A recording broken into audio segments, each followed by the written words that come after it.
Nos da mucho gusto continuar con esta transmisión en vivo a través de las redes sociales y estamos con este seminario de profecías bíblicas y hemos visto, ¿verdad?, ya en el libro de Daniel de qué forma se profetizó los futuros imperios mundiales y la forma como se están conformando delante de nuestros ojos las naciones de las cuales la Biblia mencionó desde hace más de 25 siglos.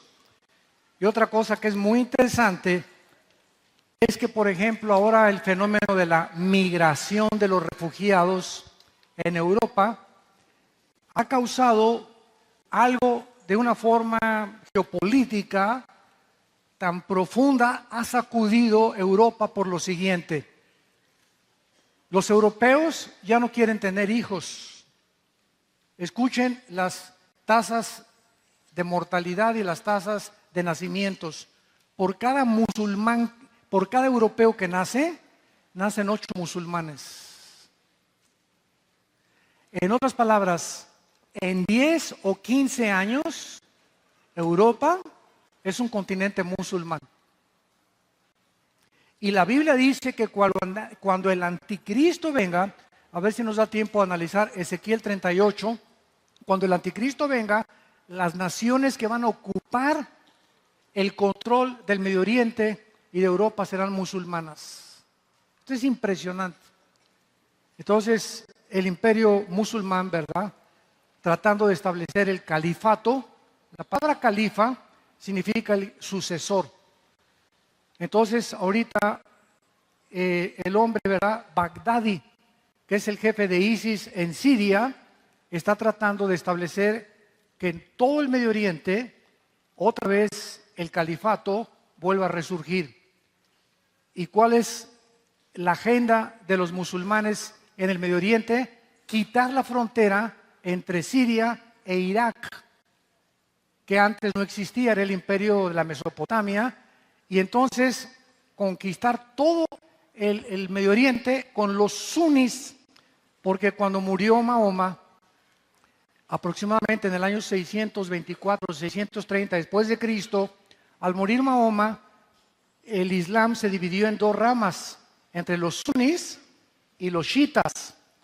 Entonces los sunis dicen que son los herederos de Mahoma y los chiitas son los que dicen que de acuerdo a el voto o democráticamente ellos mantienen el partido del Islam.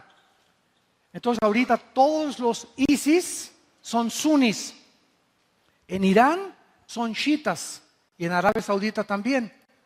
Entonces, ¿qué impide ahorita que ISIS en el Medio Oriente conquiste el Medio Oriente? 2 monarquías, las únicas que quedan, Arabia Saudita y Jordania. Y acabando con estas 2 monarquías, el califato se establece por todo el Medio Oriente y entonces brincan. Ellos dicen que su peor objetivo es matar al Papa, acabar con el Vaticano y gobernar Europa. Entonces, qué impresionante que todo esto que está pasando esté sucediendo. ¿Y cuál es el problema? ¿Por qué no han acabado con ISIS? Porque a Rusia no le conviene, ¿verdad?, que acaben con ISIS. Estados Unidos sí le conviene y hay un choque ahorita de naciones, un choque de mentalidades, Occidente con Oriente, porque Rusia, China e Irán defienden y Estados Unidos quiere acabar con ellos con el propósito de establecer el califato y Estados Unidos de que Assad no siga gobernando la nación de Siria. Bueno, todo esto es maravilloso y es exactamente como se está conformando. Muy bien, vamos en esta segunda conferencia a analizar y tengo como tema la milagrosa existencia de la nación de Israel. No cabe duda que uno de los misterios más grandes que ha enfrentado la historia, y para todos los maestros que nos acompañan, universitarios, sociólogos, médicos, historiadores, etcétera, etcétera, muy pocas personas saben el milagro de por qué Israel sigue existiendo. El regreso de Israel el 14 de mayo de 1948 a su tierra, después de haber sido dispersados por casi 20 siglos en el mundo entero, se llevó a cabo el 14 de mayo uno de los eventos históricos únicos, peculiares, singulares de la historia de las naciones. Israel es la única nación en la historia que en un día se independiza y recobra su soberanía. Y la pregunta de todos nosotros es: ¿por qué Dios escogió a Israel? Y vamos primero a tratar de entender por qué Dios escogió a Israel y por qué no a los mexicanos. Y si hubiera escogido a los franceses, ¿y por qué no a los ingleses?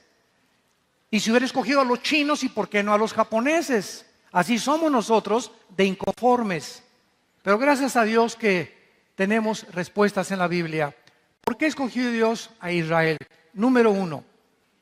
Hay 5 razones para esto, los que las quieran apuntar. Para formar, en primer lugar, la primera nación monoteísta de la historia. Cuando Dios llama a Abraham de la nación que ahorita es Irak, todas las naciones en aquel tiempo, llámense sumerios o egipcios o asirios, eran politeístas.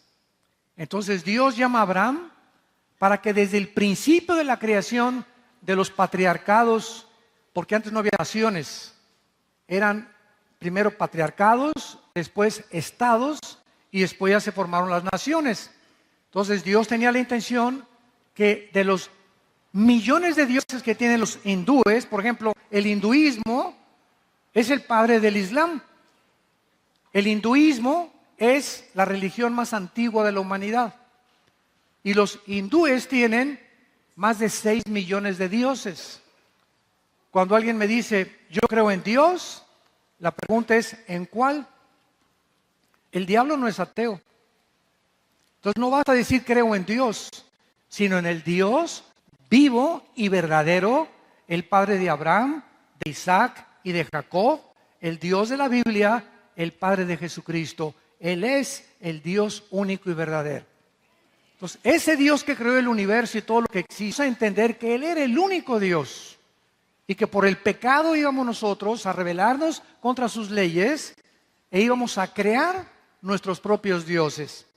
En segundo lugar, Dios escoge a Israel para, a través de esta nación, entregarle 3 tipos de leyes. Escúchenme bien. La moral no puede ser legislada por el ser humano. Nosotros no podemos ni tenemos la capacidad de decir qué es bueno y qué es malo. Por ejemplo, yo me enfrento con un muchacho que es gay y me dice, pastor, para usted es malo, para mí es mi estilo de vida. Para mí esto es el amor, para usted es una mujer. Y sácalo de ahí, no lo vas a sacar de ahí. Un pederasta, no sé cuántos de ustedes sepan, en 4 meses en Estados Unidos se está juntando la unión de pederastas para demandar al gobierno que a ellos no les gustan ni las mujeres ni los hombres, sino los niños. Y que legislen la ley porque su deseo sexual no es con mujeres ni con hombres, es a los niños. Imagínense a dónde vamos a llegar. Y al ratito, pues mi esposa no es suficiente, 2 o 3, y se va a legislar la poligamia. Entonces, es el mundo en que estamos llegando. O sea, el hombre no sabe qué es bueno y qué es malo. Los nazis acusaron al occidente en el juicio de Nuremberg en 1947-48, después de la Segunda Guerra Mundial, de que por qué los juzgaban si ellos obedecían al Führer y ellos obedecían a Hitler y ellos solamente era lealtad al gobierno. No tenían por qué condenarlos a muerte. Hasta que un abogado inglés en el juicio de Nuremberg les dijo, pero ustedes tienen otra ley en el corazón que se llama la conciencia moral. Entonces nos damos cuenta que si Dios existe, nos tiene que dejar leyes establecidas por Él. Él estableció la ley de la gravitación, las leyes electromagnéticas, la ley de la gravedad. Son leyes físicas inexorables que no se pueden cambiar. Y los científicos y la ciencia existen gracias a las leyes del universo. Porque si no tuviéramos las leyes y la continuidad de que la Tierra gire exactamente en 24 horas y en 365 alrededor del Sol, y no hubiera la inteligencia del universo, no habría ciencia. La ciencia está basada en la observación de los fenómenos. Entonces, gracias a las leyes que existen en el universo, la ciencia se hace posible. Entonces Dios le da a Israel las leyes morales. Vea, por ejemplo, en el libro de Levítico, capítulo 18.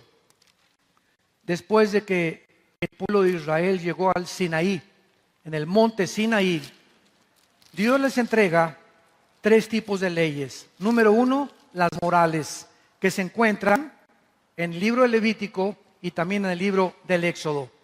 Dice, por ejemplo, en Levítico capítulo 18, versículo 19, y no llegarás a la mujer para descubrir su desnudez mientras esté en su impureza menstrual. La Biblia, hace más de 3.500 años, nos prohíbe a los hombres tener relaciones con nuestra esposa mientras se encuentren en ese cambio hormonal que todas las mujeres tienen 7 días al mes.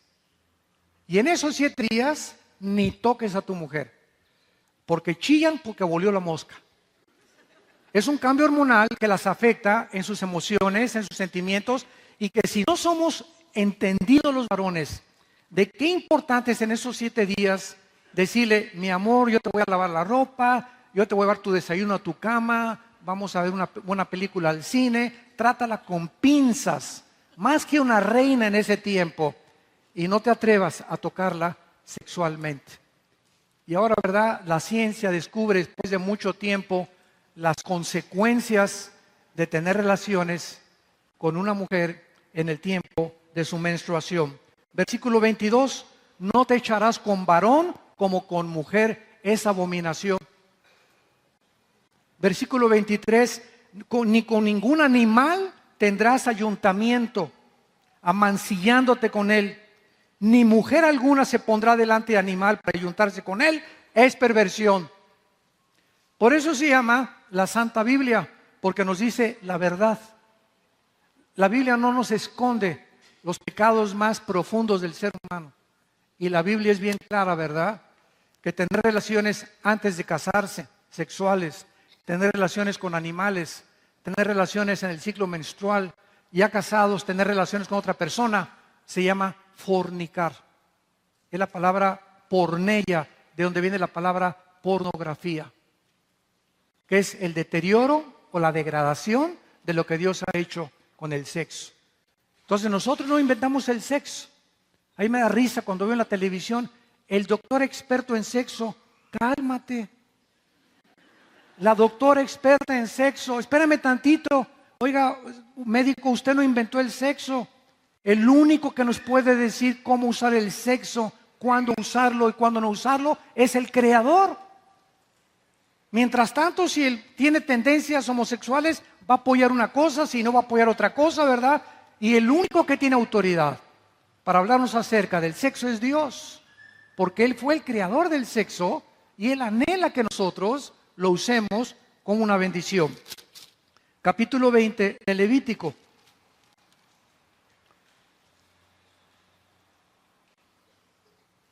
Versículo 27, y al hombre o la mujer que evocar espíritus de muertos o se entregare a la adivinación, ha de morir.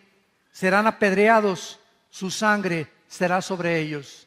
Dios condena involucrarse en la brujería.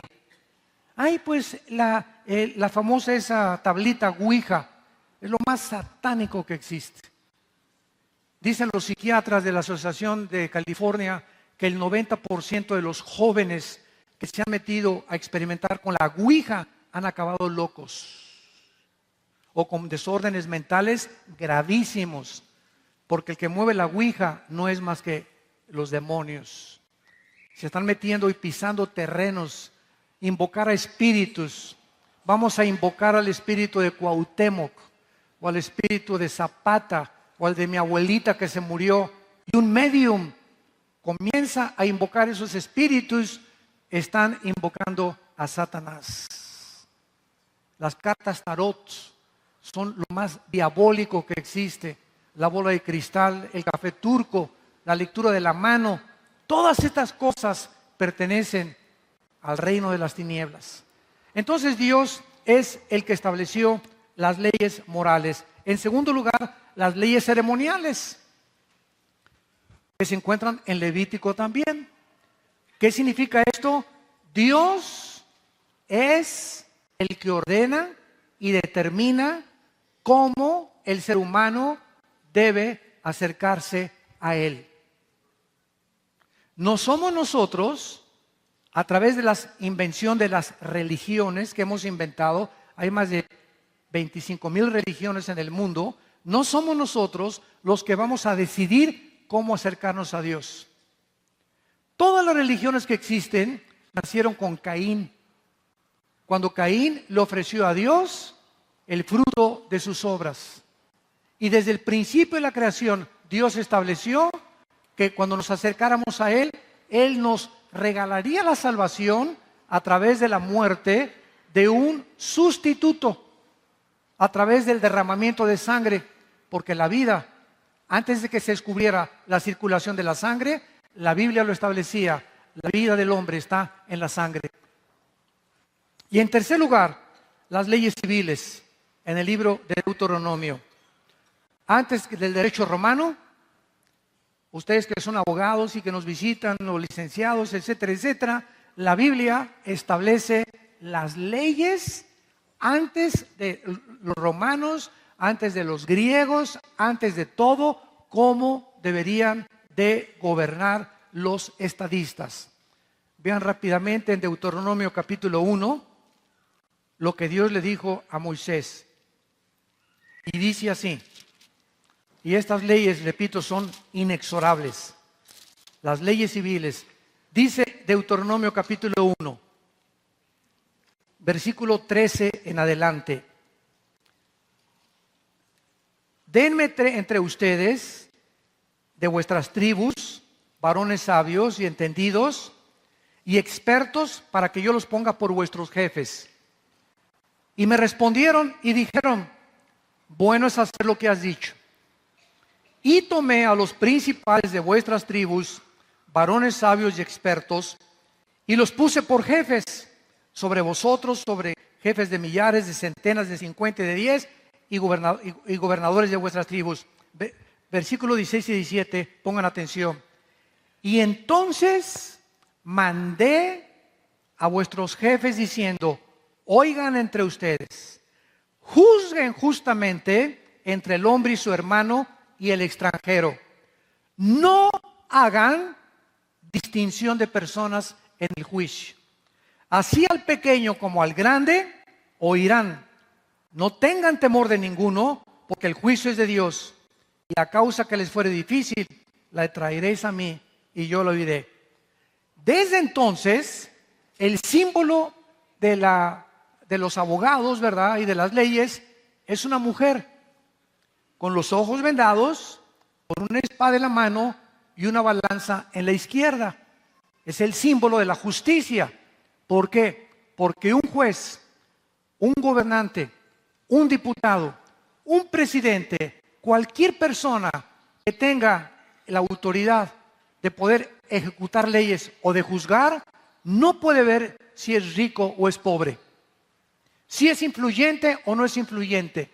La justicia tiene que ser ejecutada y la balanza en la mano sin distinción de personas.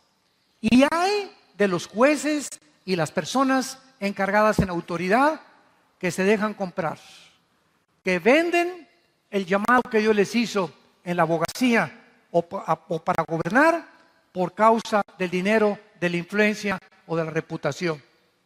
Porque esto es lo que Dios estableció antes de que el hombre determinara qué es bueno y qué es mal. Un juez no puede más que juzgar con los ojos vendados. En otras palabras, si es rico o es pobre, si es indígena o es millonario. El hecho que sea indígena no le da derecho a tener los derechos que tiene el millonario. Y si tú haces lo contrario, has violado la razón por la cual tú fuiste llamado a la profesión que estás ejecutando. Y el juicio viene después para esas personas, los gobernantes civiles. En tercer lugar, Dios le da a Israel, o llama a Israel, para que a través de ellos, a través de los judíos, nos llegara la Biblia. Romanos capítulo 9. Para que a través de Israel tuviéramos este libro que tenemos en esta mañana en nuestras manos. Dice Romanos 9, versículo 4, que son israelitas, de los cuales son la adopción, la gloria, el pacto, la promulgación de la ley, el culto y las promesas. Entonces Dios escoge una nación para que esa nación influya en las demás naciones del mundo y para que esa nación le comunique al mundo, así como en el Nuevo Testamento escogió a la iglesia. ¿Quiénes somos nosotros? La iglesia no es el edificio. Dios no habita en templos hechos por manos humanas. La iglesia somos nosotros, las personas, y somos un pueblo llamado fuera del mundo espiritualmente para decirle al mundo: arrepiéntanse. Esa no es la forma de vivir, compadre. Esa no es la forma de vivir, primo, hermano, maestro de la escuela. Y al enfrentarnos al mundo con las leyes de Dios, nos van a perseguir, vamos a tener oposición. No nos espantemos de esto, porque el mundo está completamente con una venda en los ojos, como la tenías tú y la tenía yo antes de ser cristianos. Pero somos llamados para influir en el mundo y poder influir en tu familia, comenzando en tu casa, en tu familia, con tus papás, con tus hijos, en tu escuela y en tu bufete de abogados, en tu consultorio médico, en la escuela, donde estemos, tenemos que ser testigos de Jesucristo. Y finalmente, en cuarto lugar, Romanos 9:5, para que a través de Israel viniera el Mesías. ¿Nunca se han preguntado por qué en Mateo y en Lucas están las genealogías? Hijo de tal, hijo de tal, hijo de tal. Yo cuando estudiaba teología, Dios, ¿para qué pusiste? A mí ni me interesa esto. ¿Qué hijos, cuántos hijos? ¿Y de qué me va a edificar, consolar o fortalecer este conocimiento, no? Y cuando pasó el tiempo, un maestro mío me dijo: mira, Armando, Jesucristo es el único ser humano en la historia de quien se puede trazar su genealogía desde Adán y desde Abraham. No sé cuántos de ustedes sepan dónde viene el apellido González o Ramírez o el mío o Rodríguez, y podemos ir, por ejemplo, a España, donde hay árboles genealógicos o heráldicos. Yo recuerdo cuando comenzamos a investigar nuestro apellido Alducin o Alducin, llegamos hasta 5 o 6 generaciones. Los reyes, por ejemplo, de Inglaterra y de Holanda tienen todavía como 8 o 10 generaciones, pero nadie tiene más de 15, 20 generaciones desde dónde viene tu sangre y tu tipo de sangre y tu tipo de raza, etcétera, etcétera. Jesucristo es el único. Y cuando vamos a Génesis, encontramos, ¿verdad? Hijo de tal, hijo de tal, hijo de tal, para demostrar que Jesucristo es el Mesías. No es Buda, no es Mahatma Gandhi, no fue Mahoma, no es Zoroastro, no es el Dalai Lama, es Jesús. Su nombre es el Salvador. Por eso Dios escogió a Israel, para demostrar a través de un grupo étnico que la Biblia, las leyes y el Mesías vendría de ellos. Y en Juan capítulo 4 dice la Biblia: la salvación viene de los judíos. Muy bien, ahora veamos algo que es increíble. En el siglo XX, a finales del siglo XX, comenzó a introducirse en la iglesia cristiana una teología que se llamó la teología del reemplazo. Teología del reemplazo, donde muchos comenzaron a enseñar que Israel ya no tenía nada que ver con Dios, que ahora la iglesia era la que iba a establecer el reino de Dios en este mundo y que íbamos a tener un gran avivamiento que está por venir. Íbamos a vencer al diablo y las potestades satánicas y la iglesia establecería el reino de Dios. Israel ya pasó, ya Dios no se mete con ellos. Qué grande ignorancia de Romanos 9, Romanos 10 y Romanos 11. 3 capítulos del libro de Romanos que nos dicen claramente que Dios no ha acabado con Israel y que cuando la iglesia salga en el arrebatamiento y pasen los 7 años de tribulación, la iglesia estará en el cielo y entran al partido contra los Pumas, los judíos. Entran, ¿verdad?, a jugar. Ahorita Israel está en la banca como nación, porque ahorita no es judío, ni gentil, ni griego, pero ahorita como nación están en la banca. Vaya Dios, cuando gritaron a Pilato, su sangre sea sobre nuestras cabezas, los judíos acarrearon sobre sus vidas una maldición. Por eso han sido perseguidos durante casi 2000 años. Ahora, voy a mostrarles a ustedes en esta mañana de qué forma la sobrevivencia de Israel es milagrosa. Es increíble lo que vamos a compartir en este momento para demostrar la sobrenaturalidad de la Biblia y de qué forma Israel es tan importante a los ojos de Dios finalmente para las profecías bíblicas. Vamos a ver nosotros que, por ejemplo, en el Éxodo, cuando Dios permitió que los judíos atravesaran el Mar Rojo y abrió el Mar Rojo, lo cual no nos cabe duda es un milagro portentoso. Este milagro Dios quería que se quedara impregnado en las mentes de los judíos. Le enseñarás a tus hijos y a tus nietos que con brazo extendido Dios los salvó de los egipcios. Pero veamos Jeremías 23. Jeremías capítulo 23, versículo 7 al 8, donde Dios le dice a Israel las siguientes palabras. Jeremías 23, 7 y 8. Por tanto, he aquí vienen días, dice Jehová, en que ya no dirán más, vive Jehová que hizo subir a los hijos de Israel de la tierra de Egipto. O sea, Dios está profetizando que vendría un milagro más grande que cuando Él abrió el Mar Rojo. Y que el milagro del Mar Rojo iba a quedar en segundo lugar por el milagro que iba a venir. Versículo 8. Sino, vive Jehová que hizo subir y trajo la descendencia de la casa de Israel de tierra del norte y de todas las tierras a donde yo los había echado y habitarán en su tierra. O sea, de acuerdo a la Biblia, el regreso de Israel el 14 de mayo del 48 es un milagro más grande que cuando Dios abrió el Mar Rojo. Y esto es lo que vamos a ver, porque a través de lo que vamos a ver cómo Dios trabaja en la historia y cómo detrás de todo lo que está pasando está la soberanía de Dios. Número 1, veamos este milagro de cómo Dios hizo que sobrevivieran los judíos. En primer lugar, en el libro de Esdras, en el Antiguo Testamento, en el capítulo 1, Dios comienza a dictar a todos los judíos y a todos los que se encontraban en aquel tiempo de que Él iba a despertar, dice el versículo 1 de Esdras, en el primer año de Ciro, rey de Persia, para que se cumpliera la palabra de Jehová. Dios despertó el espíritu de un gobernante.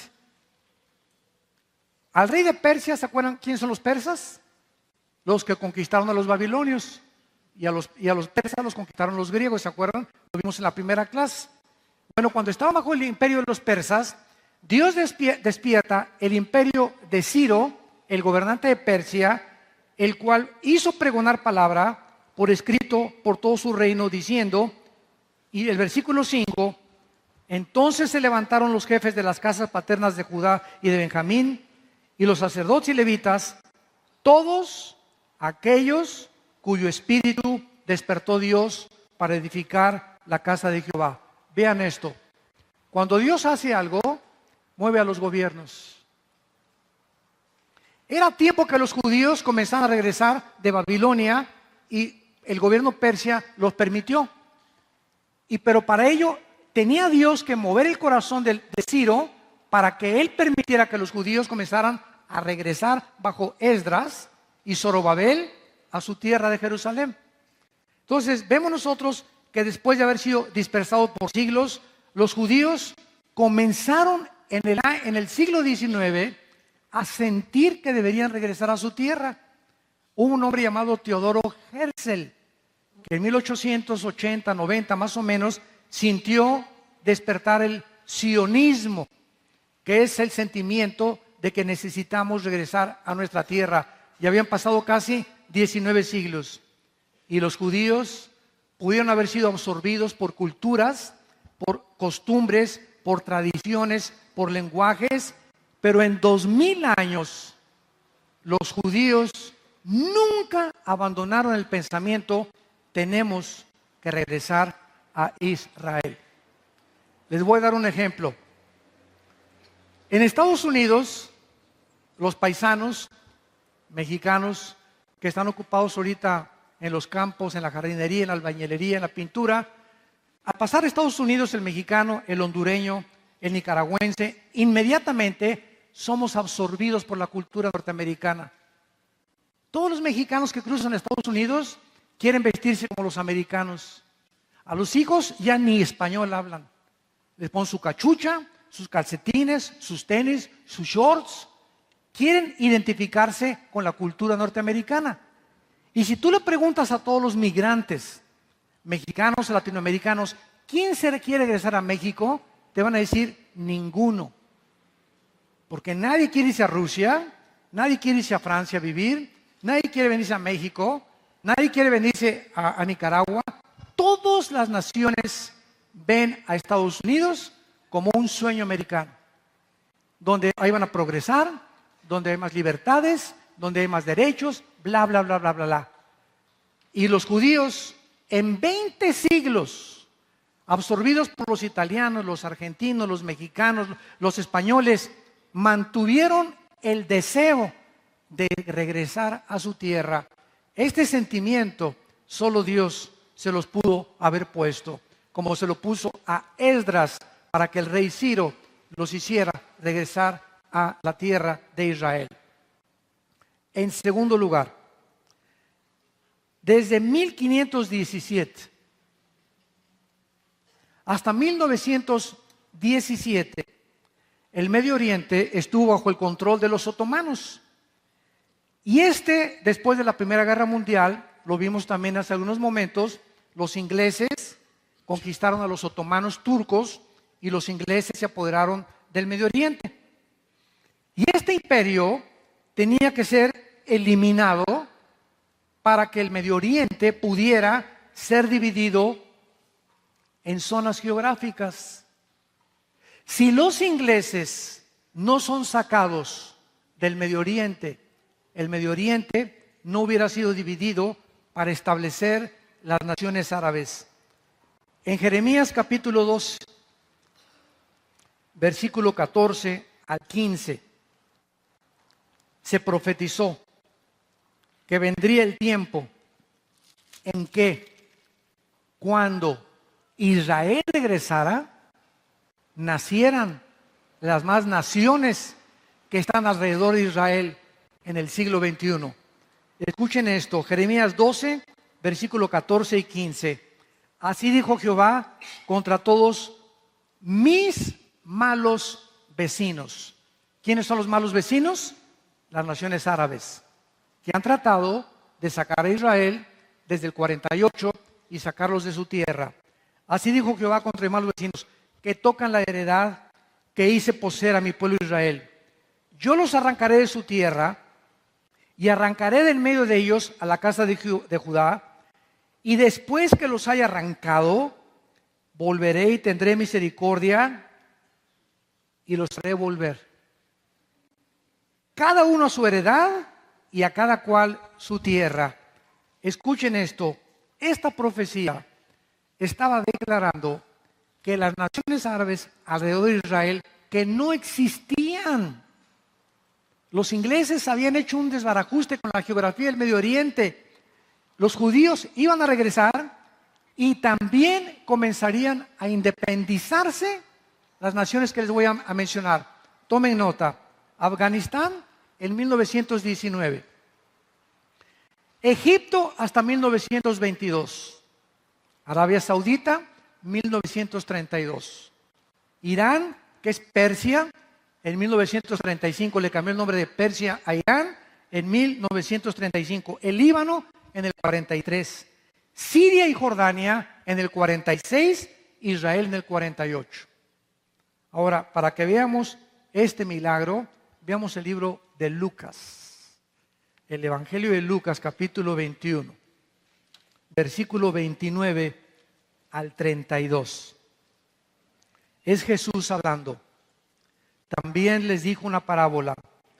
Miren la higuera y...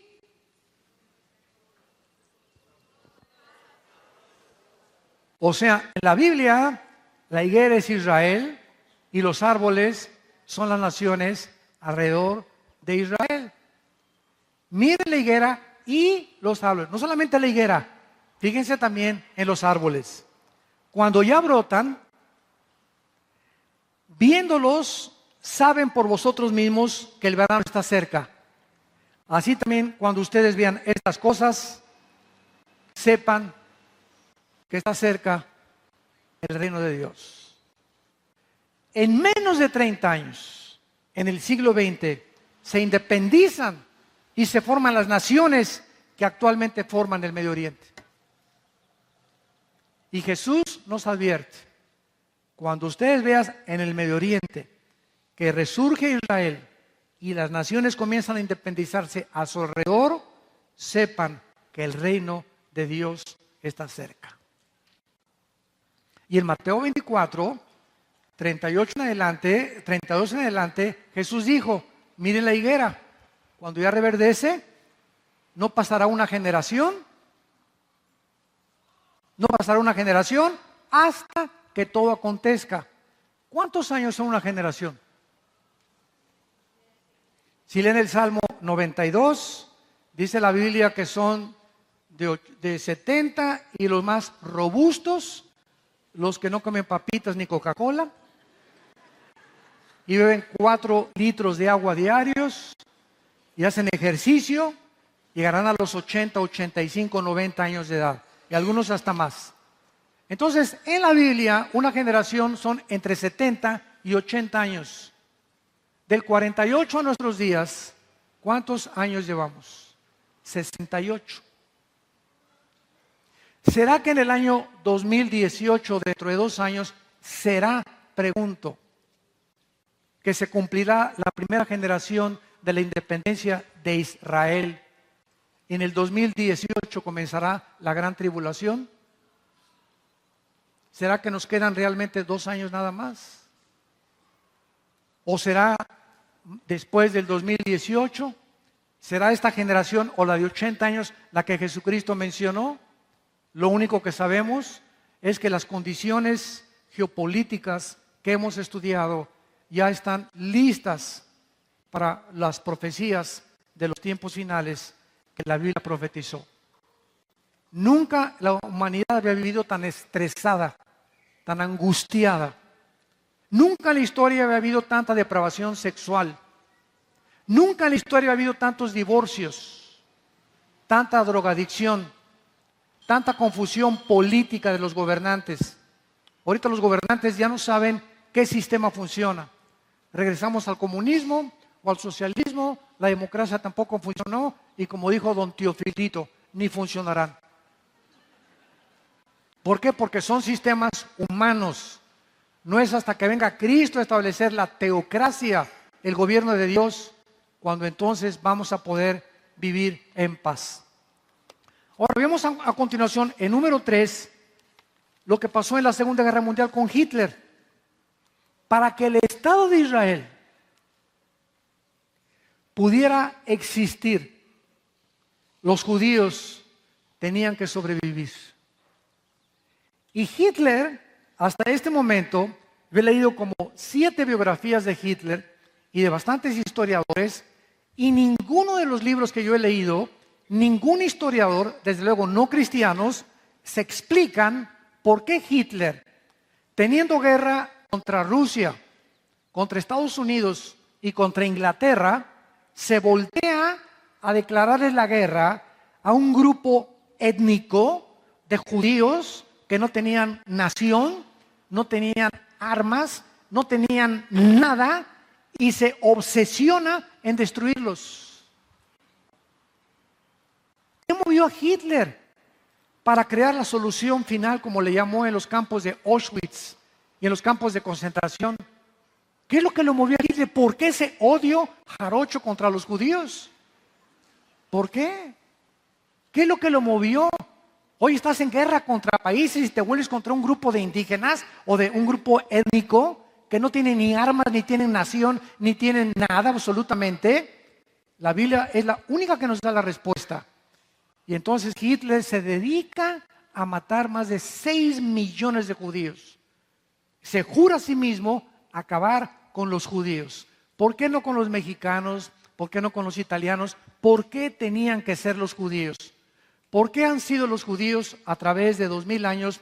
Los expulsaron de España en 1490, los expulsaron de Europa, los han perseguido, etcétera, etcétera. Y a pesar de toda esta persecución, cayeron los babilonios, cayeron los medos persas, cayeron los griegos, cayeron los romanos, y ellos sobrevivieron. Ellos sobrevivieron. Y ahí están ante nuestros ojos, ante las naciones del mundo. Es Israel el tamaño de Nueva Jersey, del estado de Nueva Jersey en Estados Unidos. Es Israel con 6 millones de judíos rodeados de 22 millones de árabes. En 1948, a las 5:30 de la mañana, cuando las Naciones Unidas votaron para que regresaran a su tierra, nombraron a David Ben Gurión el primer ministro de Israel. Y a las 5:30 de la mañana estaba David Ben Gurión, aleluya, gloria, Baruch Hashem Adonai Eloheinu. Alabado sea el nombre del Señor. El nombre del Señor es Shema Israel Adonai Eloheinu Eloheinu Echad. Dios es uno y solamente Dios es uno. Y a las 5:30 de la mañana, media hora, cuando se declaran independientes, los atacan los árabes. 1957 los vuelven a atacar. 1967, junio del 1 al 6, todas las naciones árabes, el presidente Gamer Nasser de Egipto dice: exterminemos a los judíos. Ahorita somos aquí, vamos a suponer, 2,000 personas. ¿Qué probabilidades tendríamos, ustedes que son matemáticos, en las leyes de las probabilidades de las matemáticas, de salir vivos? Somos 2,000 personas y tuviéramos 100 rifles. Y nos rodeara un ejército de 1,5 millones de soldados. Con 100 rifles nosotros nada más. Dentro de las leyes de las probabilidades matemáticas, las probabilidades para que saliéramos vivos es de 12 elevado a la 12ª potencia, 10 elevado a la 12ª potencia. O sea, imposible. Son las mismas probabilidades que Israel tuvo en la guerra del 67 de los 6 días de salir vivos. Lo rodearon más de 22 millones de Egipto, Siria, Líbano, Jordania e Irak. ¿Saben lo que pasó con los judíos? Hasta este momento los judíos son los mejores pilotos del mundo. Mejores que los MiG de los rusos y que los F-16 y 21, que es el nuevo avión de Estados Unidos. Son los mejores pilotos del mundo. No hay nadie que tenga una fuerza aérea como la tienen los judíos actualmente, ni la tecnología de las armas que tienen los judíos. Bueno, en el 67, sin tener tanta tecnología, un sargento israelí intercepta a un iraquí en un tanque de guerra y los judíos se suben en 4 aviones F-16.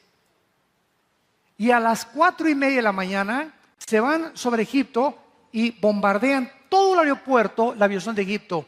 Se van contra Siria, todos los aviones de Siria y todos los aviones de Irak. Una vez que destruyeron y tomaron posesión del aire, se avientan entonces con los tanques y con los aparatos que usan en la tierra, respaldados por la aviación, para poder en 6 días derrotar y hacer el milagro de la milicia y de las guerras de toda la historia de Alejandro el Magno, de Carlomagno, de Napoleón, como dijo el general Schwarzkopf, que fue el que dirigió la guerra del Golfo Pérsico en 1990. Él fue graduado de West Point, que es la mejor academia militar de Estados Unidos, y el general Schwarzkopf, compra su biografía, es interesantísima. Dice el general Schwarzkopf: he estudiado las falanges de Alejandro el Magno, en las guerras de Napoleón Bonaparte, Carlomagno, Atila y todos los demás conquistadores. Nunca en la historia de la milicia ha habido una guerra tan milagrosa como la de los 6 días. ¿Y saben por qué ganaron en 6 días la guerra? Porque el 7º tenían que descansar.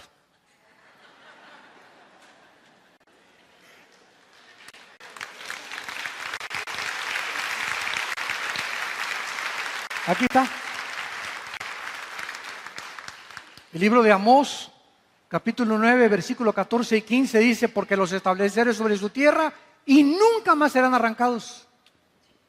El hecho que estén ahorita donde se encuentran los judíos y no hayan podido sacarlos de ahí, han jurado exterminarlos Irán, y han jurado los árabes matarlos y exterminarlos, es porque Jehová de los ejércitos está detrás de ellos. La sobrevivencia de Israel es una de las evidencias más grandes de la historia del Dios de la Biblia. Entonces, cuando Hitler no pudo con ellos, ¿verdad? Solo Dios lo pudo hacer. Sobrevivieron porque Dios había dicho que tenían que independizarse. Ahora tenemos finalmente, ¿verdad?, la formación del ejército de Israel. Cuando Israel regresa en el 48, tenían como 50 rifles, los rodearon todos por aquí y por allá, y en Ezequiel 37, versículo 10, la Biblia profetizó que serían un grande ejército. Y ahorita no existe ningún ejército en el mundo más poderoso que el ejército de Israel. Todas las naciones les tienen, miren, cuscús. ¿Por qué Irán con las bombas nucleares? ¿Por qué el psicópata de Kim Jong en Corea del Norte? ¿Por qué Rusia? ¿Por qué no se atreven? ¿Por qué no se atreven? Porque han diseñado una tecnología, un escudo invisible contra cohetes, y los aviones que las 24 horas del día, si tú vas a Israel, las 24 horas del día los aviones están zoom, zoom, zoom, zoom, continuamente las 24 horas patrullando el cielo de Israel. Y si tú vas a Israel, vas a ver a muchachos de 18 años a 22 años en cada esquina de Israel portando un M15. Todos armados las 24 horas. Es la única nación que se acuestan con el rifle, desayunan con el rifle, comen con el rifle y duermen con el rifle. Esta es la situación en la que ellos viven actualmente. Y nadie se ha podido atrever, porque así lo dice la Biblia. Esta sobrevivencia del Estado de Israel solamente nos demuestra que Dios es el Dios verdadero. Miren lo que dice para terminar en el libro de Amós, en el Antiguo Testamento, acerca de la sobrevivencia de este pueblo increíble. Y no es que los judíos sean más inteligentes que los mexicanos, ni que los judíos sean mejores, sino simplemente por la soberanía de Dios. Él los escogió. ¿No te has preguntado por qué te escogió a ti y no a tus amigos que no son cristianos? ¿No te has preguntado por qué tú estás en este desayuno y tienes cantidad de amigos que siguen ahorita borrachándose y en las drogas, y tú eres una persona que estás conociendo a Dios? ¿Y por qué no todos los demás? Es la soberanía de Dios. Y eso provoca envidia, es lógico. ¿Saben ustedes que el socialismo y el comunismo, la raíz del socialismo es la envidia? ¿Saben cuál es la raíz del socialismo? Quítale a Pedro para dárselo a Pablo. Se llama saqueo legalizado. Eso es lo que es. quitarle a los que tienen para dárselo a los demás.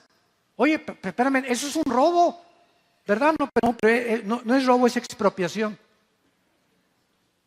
La envidia está detrás de todos los sistemas, porque así es el ser humano. Nos odiamos unos con otros y deseamos lo que unos no tienen.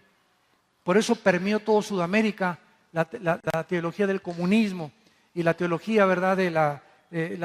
Se sustituyó cuando el padrecito Camilo Torres en Guatemala dijo, no, yo qué hábito ni qué nada, voy a tomar las armas y a través de la guerra violencia vamos a derribar al Estado y vamos a formar las guerrillas.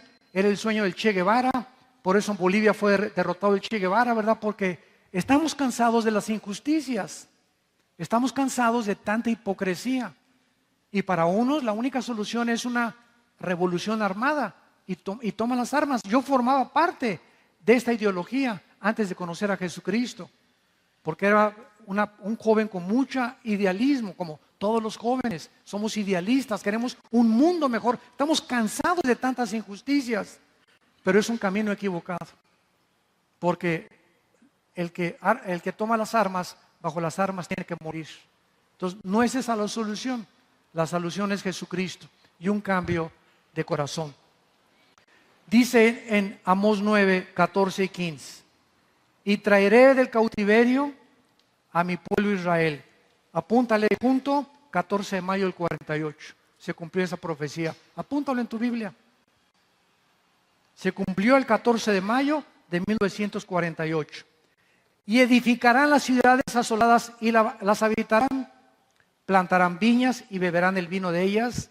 Harán huertos y comerán el fruto de ellos. Escuchen, se cumplió la primera profecía.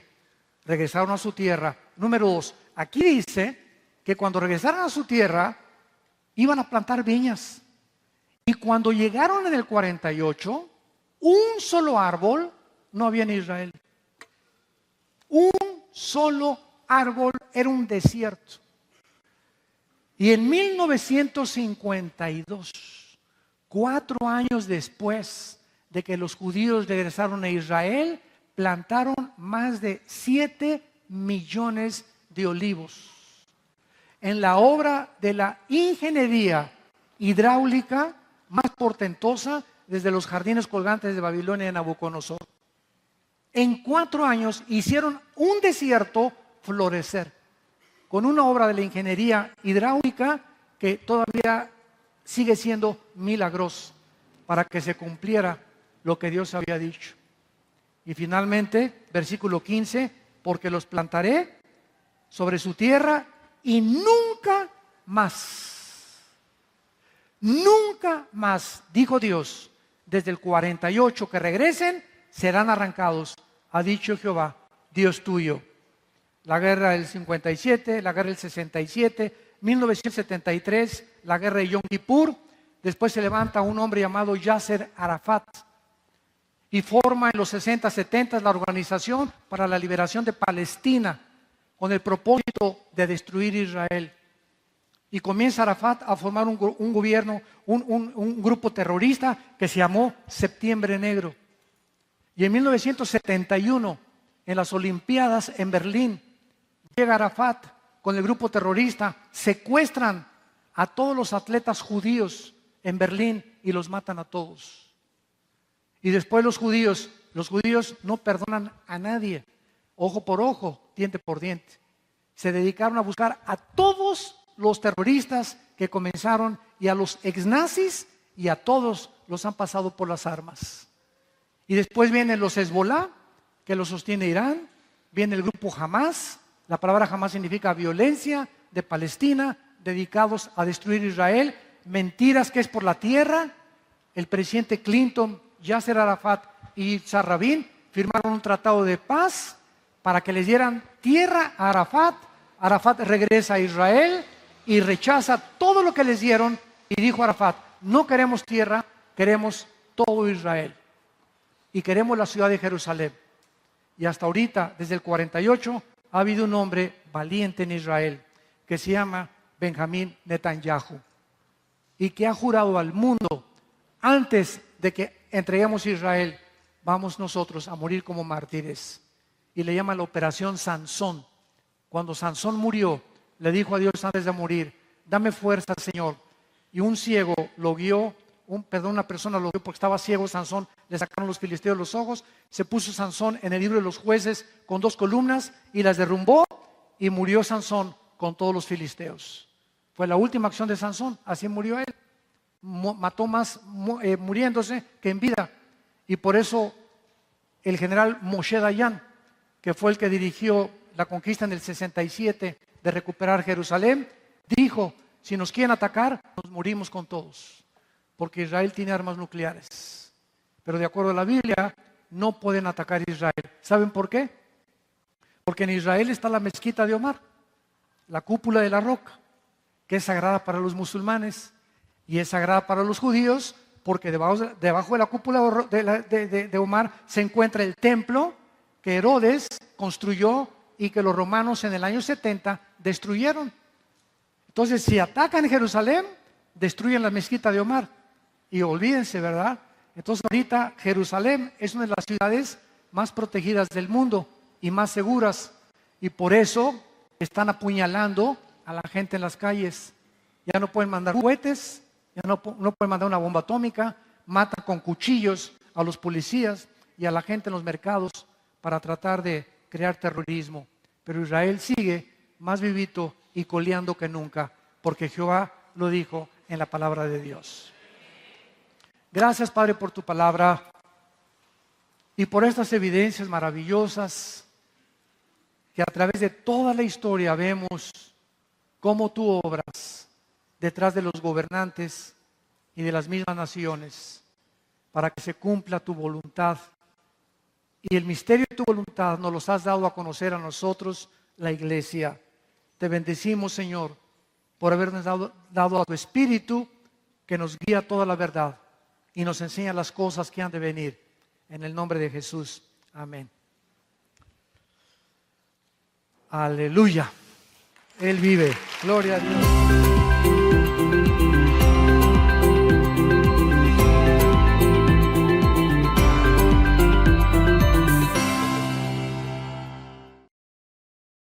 Como tema a desarrollar en esta mañana que se celebra gloriosamente la resurrección de Jesucristo, la suprema revelación de Dios. Es el tema que vamos a abordar.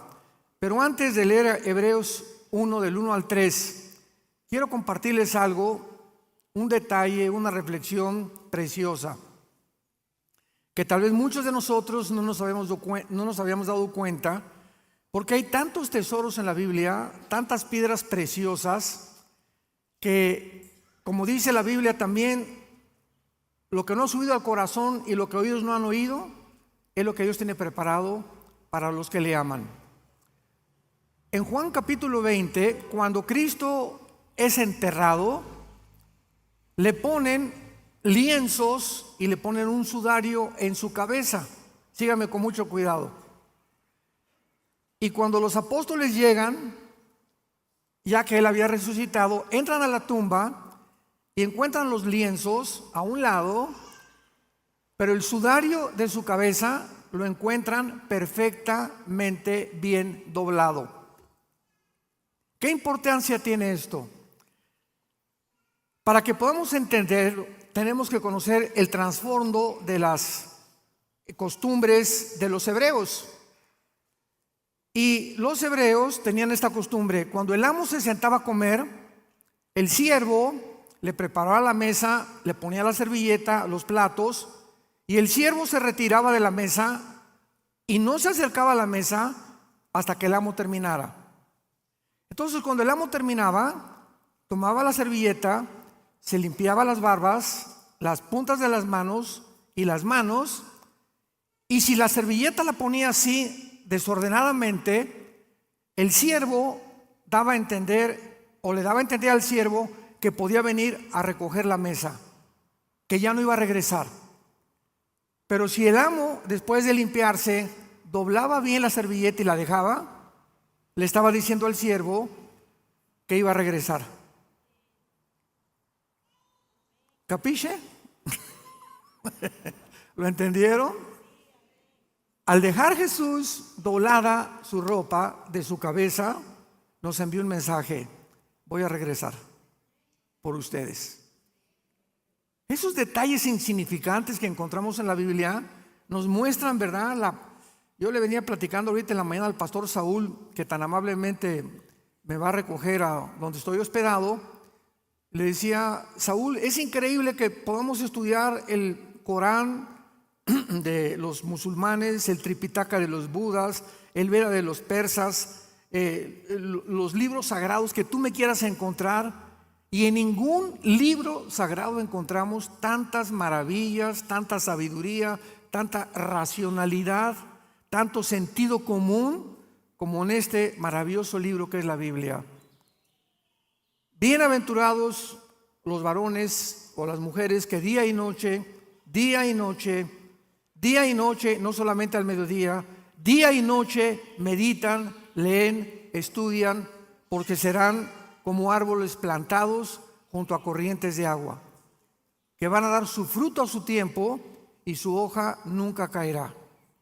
Dichosos los que día y noche leen, memorizan, estudian la palabra de Dios.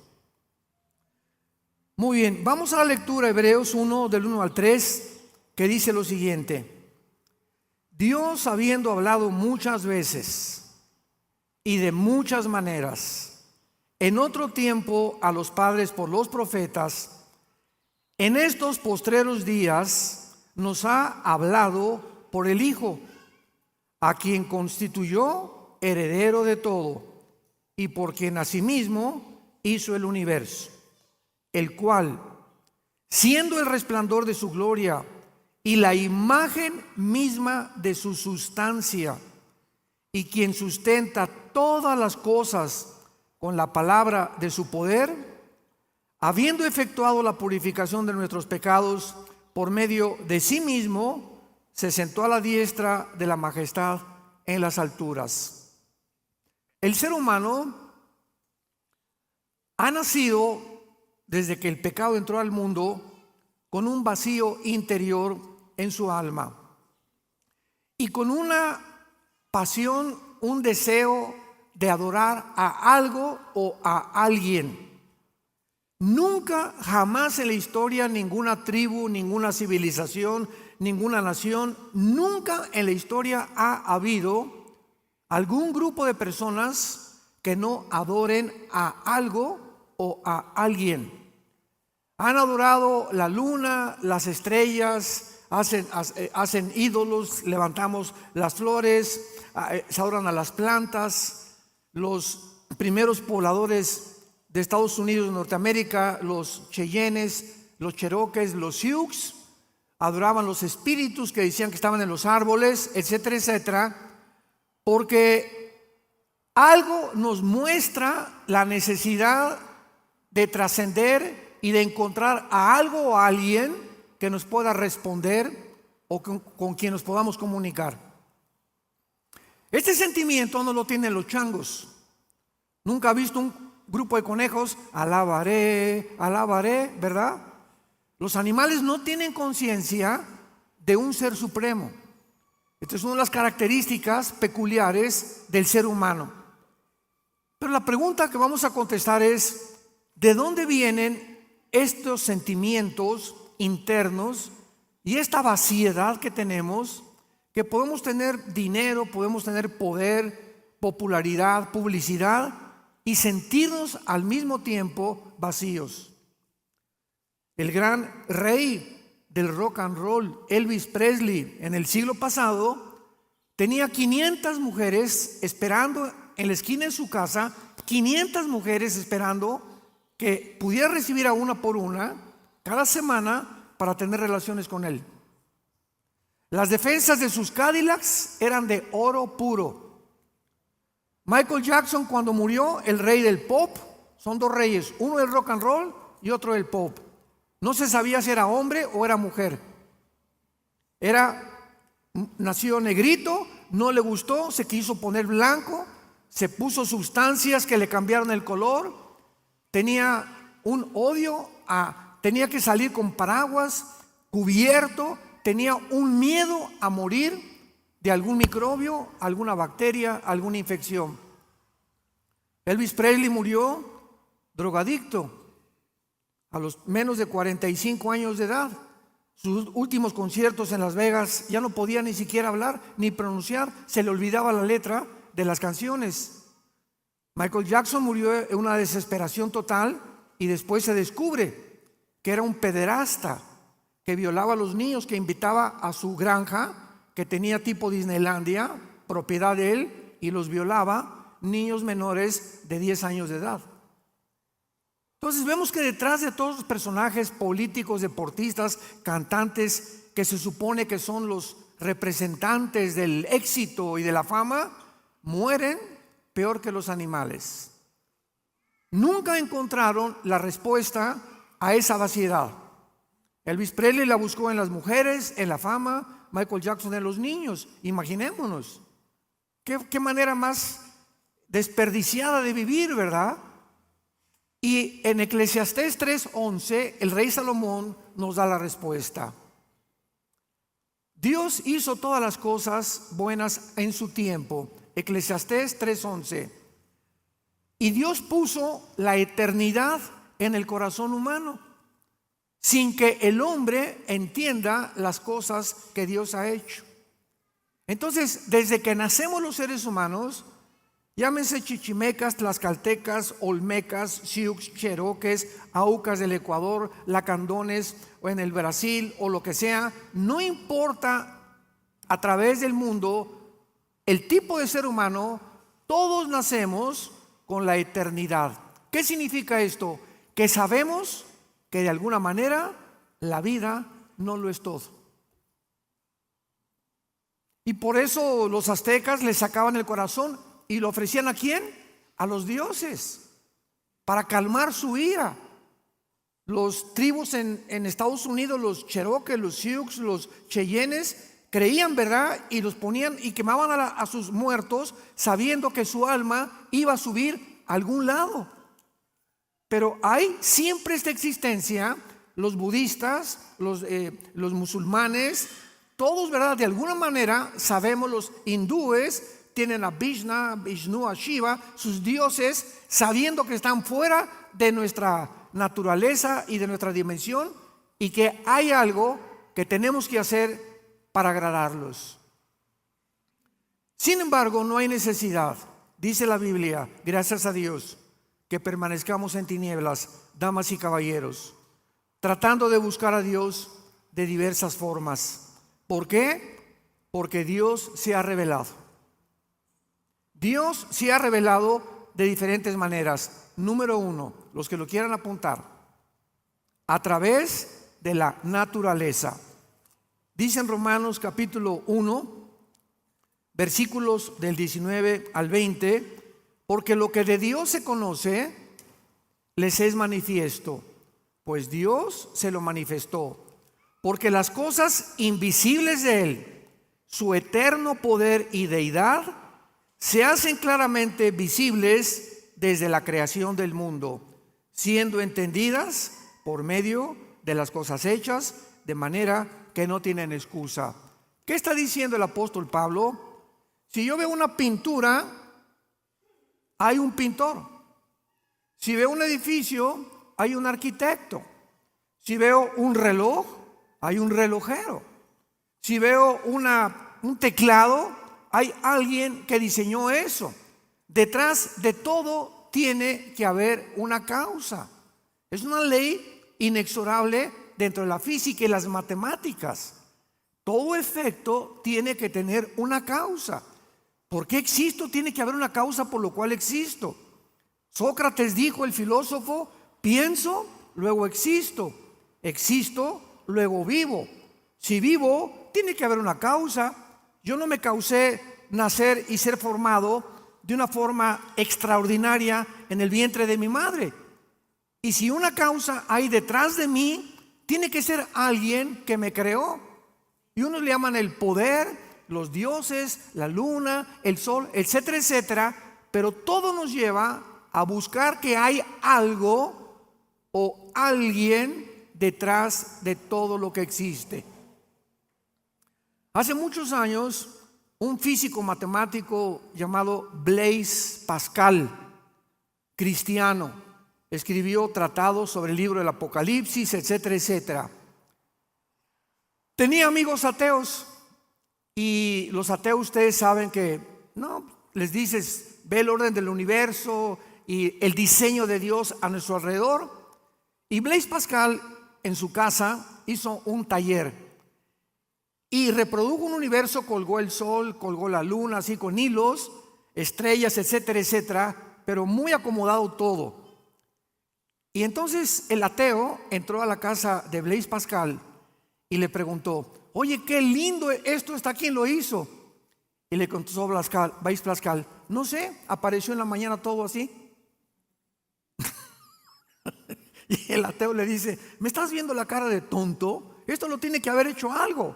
Le digo, pues es que tú eres el tonto, le dijo Blaise Pascal, porque cuando vemos el sol y la luna y el orden y el diseño perfecto, que la Tierra gira en 24 horas sobre su eje con una inclinación de 23 grados y medio, y que al mismo tiempo se traslada alrededor del sol en 365 días, no puede ser que haya las 4 estaciones, la distancia entre nosotros y el sol para que haya vida, la mezcla del oxígeno perfecto que existe ahorita en la atmósfera, ya arriba ya no hay el oxígeno que tenemos aquí. ¿Tú crees que todo fue solo? ¿Apareció de repente?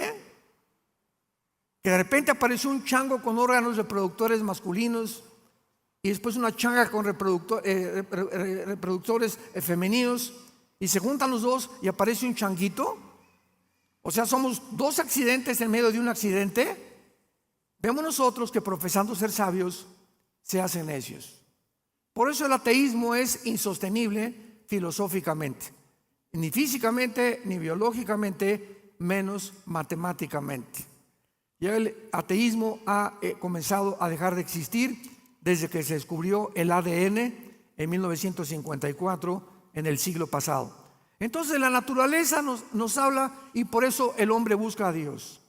Los antiguos, las tribus, las civilizaciones veían todo, veían las estrellas, adoraban, y algo nos impulsaba a adorar el universo, porque tenemos la eternidad en el corazón. En segundo lugar, Dios se ha dado a conocer a través de nuestra conciencia. De nuestra conciencia. ¿Qué es la conciencia? Con, dentro, ciencia, conocimiento. Conciencia, conocimiento interno. Es lo que significa conciencia. Entonces tenemos un conocimiento innato, adherido a nuestra alma, que nos premia o nos juzga de acuerdo a nuestras acciones. La materia no lo pudo haber creado. Dile a tu maestro en la universidad, bueno, ¿qué explicación tiene usted de los ateos del universo? El Big Bang. ¿Qué es eso, maestro? Pues que hubo una explosión y se formó todo. Muy bien, vamos a seguir una línea de lógica elemental, querido maestro. Si hubo una explosión, ¿quién la produjo? ¿Chita? ¿Qué había detrás de la explosión? Porque todo efecto tiene una causa. Para que haya habido una explosión, algo la causó. Y la materia no existía. Número 1. Número 2, maestro. La materia no piensa. Ok, vino una explosión, se formó todo, pero ¿quién formó el cerebro? El pensamiento, la conciencia. ¿Quién puso dentro del ser humano este sentimiento de la eternidad? La materia, las piedras no ponen, ni tampoco pueden hablar, ni pueden comunicar lo que nosotros hacemos. Entonces nos damos cuenta que cuando nosotros hacemos algo bueno, nos sentimos bien. Un ejemplo es el mismo Al Capone, el gran gángster del siglo XX, 1920-1930, que gobernó Chicago. Era el rey de la mafia, Al Capone. ¿Saben lo que hacía Al Capone? Para tranquilizar su conciencia, en diciembre se disfrazaba de Santa Claus. Y se ponía, nadie sabía que era Al Capone, y se ponía afuera de escuelas a repartir dulces a los niños. Y al llegar a su casa, pues se persinaba, hice una obra buena por lo menos, ya me perdonas, ¿verdad, Diosito? Y al otro día agarraba la ametralladora y mataba 500 personas. De alguna forma buscamos la forma de apagar la voz interior de la conciencia que nos atormenta. Cuando tú haces algo malo, te quita el sueño, no puedes dormir, sientes que tienes que pedir perdón, si es que no has endurecido tu conciencia. Porque la Biblia dice, el apóstol Pedro dice que se puede cauterizar la conciencia. O sea, ¿qué significa esto? La palabra cauterizar. Si yo agarro un hacha o un martillo y lo estoy constantemente usando, se van a desarrollar callos en la mano. Los callos es una acumulación de pellejo, y si yo agarro una aguja y atravieso el callo, no siento. ¿Por qué? Porque el callo no tiene terminaciones nerviosas. Entonces no siento atravesando el callo con una aguja. Al corazón le pasa lo mismo. Cuando tú no confiesas tu pecado y cuando tú repites tu pecado, llegas el momento en que te endureces, rechazas a Dios y no quiero oírlo y no es cierto. Y llega un momento en que te endureces en tu corazón, tu conciencia, y cuando ya oyes la palabra, ya no sientes nada, ya no tienes nada para arrepentirte, porque has cruzado la línea de la blasfemia contra la gracia de Dios. Y ahí es cuando Dios te dice: ¿sabes qué, Pancho? No me vuelvo a meter con tu vida. ¿Sabes qué, Carmelita? No me vuelvo a meter con tu vida. Haz lo que te dé la gana. Nos vemos en el día del juicio. Y en tercer lugar, Dios ha dado a conocer a través de la Biblia. En Isaías capítulo 44, bienaventurados los que trajeron su Biblia, se irán en el rapto. Qué tristeza que haya cristianos que vengan el domingo sin Biblia. Eso ya es el colmo de los colmos. Es como ir a jugar fútbol sin la pelota. Imaginémonos nada más, ¿no? Isaías 44, del 6 al 8, dice así: así dice Jehová, Rey de Israel y su Redentor, Jehová de los ejércitos: yo soy el primero y yo soy el postrero, y fuera de mí no hay Dios. Nos detenemos ahí. Yo soy el alfa y yo soy la omega. El Av o el Taf en el hebreo. Muy bien. Si Dios dice yo soy el primero, significa lo siguiente. Estamos meditando en la palabra de Dios. ¿Qué significa que diga Dios yo soy el primero? Que Él es el único que nos puede decir cómo comenzó el universo. Ningún método científico ni investigación humana intelectual nos puede llevar a decidir, a descubrir cómo se formó el universo. Entonces, como el ser humano no puede saber nunca cómo se comenzó el universo, porque para saberlo teníamos que haber estado ahí, ¿correcto? Tú no puedes saber algo si no estuviste ahí. Entonces, como no estuvimos en el principio, inventamos. Pues se hizo el Big Bang, venimos del chango, etcétera, etcétera, porque no tenemos información en nuestra mente limitada. Y cuando Dios dice yo soy el primero, abrimos el Génesis y comienza la Biblia. En el principio Dios creó los cielos y la tierra. Y cuando dice la Biblia en el principio, significa que hubo un principio y que no hay eternidad en la creación de Dios. Algo comenzó y algo va a terminar. Y si hay esto, significa que las leyes de la termodinámica, la primera y la segunda ley de la termodinámica, corroboran que realmente todo está en descomposición. El sol pierde millones de toneladas más a todos los días, la madera se echa a perder, estamos muriendo celularmente todos los seres humanos, todo hay que volverlo a pintar, todo el coche lo tienes que estar renovando en su aceite, cambiándole las piezas. Todo está bajo una ley que se llama en la física la ley de la entropía, que corrobora la segunda ley de la termodinámica, tal como la Biblia lo dice. En el principio Dios creó los cielos y la tierra, la materia, el espacio y el tiempo. En un versículo se encuentra lo que los físicos descubren hasta Galileo Galilei. Y hasta que Blaise Pascal y hasta que todos los grandes científicos, Pasteur, Einstein, y la Biblia tenía razón. Entonces, Dios es el primero. ¿Quieres saber cómo comenzó todo? ¿Quieres saber quién eres tú? ¿Quién nos creó? ¿Para qué fuimos creados? ¿Cuál es mi propósito y mi sentido en la vida? ¿Hacer dinero? ¿Llegar a ser famoso? ¿Que me aplaudan? ¿Que me reconozcan? ¿Ese es tu propósito en la vida? ¿Tener 500 mujeres? Si tú buscas todas estas cosas, vas a acabar en las tinieblas. Naciste en tinieblas, vives en tinieblas y morirás en tinieblas, sin haber descubierto nunca en tu vida la razón de tu existencia. Entonces, dice la Biblia, si Dios es el primero, Él tiene las respuestas. Ahora bien, si Él es el primero, Él es el último, ¿correcto? ¿Dónde nos encontramos? En medio. Si Él es el primero y Él es el último, no hemos llegado al final. Ahora, si estamos en medio y volteamos hacia atrás y vemos que desde el principio hasta nuestros días las profecías bíblicas se han cumplido al pie de la letra, significa que las que faltan por cumplirse hasta el final se cumplirán de la misma manera.